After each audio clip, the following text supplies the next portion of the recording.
обутобгоҳи шаҳри Хуҷанд ба талабот ҷавобгӯ гардонда шуд. Дар мавсими навбатӣ обутобгоҳро пурра ба талабот ҷавобгӯ намуданд. Расман аз санаи 1 июн ба фаъолияти мавсимии худ шурӯъ кард. Вазъи обутобгоҳро раиси вилояти Суғд Раҷаббой Аҳмадзода аз назар гузаронда ба корҳои анҷомдодашуда баҳои хуб гузошт.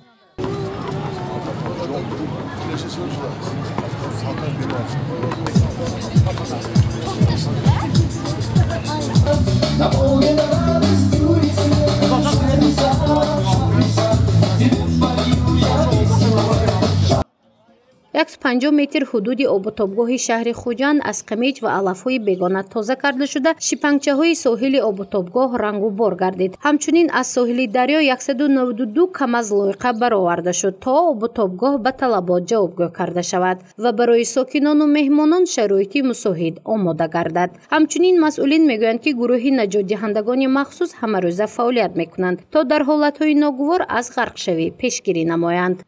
обутобгоҳи шаҳри Хуҷанд аз нав таъмиру барқарор карда шуда, барои шаҳрвандон ва меҳмонони шаҳри Хуҷанд омода карда шуд.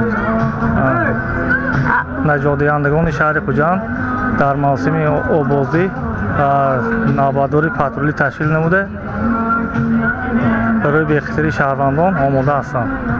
таҷҳизонидани сарҳади обутобгоҳ 12 бӯй бо дарозии 160 метр трос, насби баннер бо дарозии 100 метр, 2 адад бозии кӯдакона, 15 адад соябон, 30 адад кати хоб, 1 адад фавворача барои оби нӯшокӣ, 30 кат барои истироҳат, 1 адад нуқтаи табиати зинда насб карда шуд. ҳадаф ба меъёр ва талаботи санитариву эпидемиологӣ ва стандартиву байналмилалӣ ҷавобгӯ намудани обутобгоҳ буд.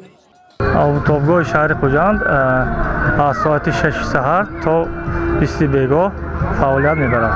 10 нафар наҷотдиҳандагони шаҳри Хуҷанд аз инҳо ҳар рӯз дар ҳудуди обутобгоҳ навбатдори патрулӣ гузаронда мешавад, назорат карда мешавад.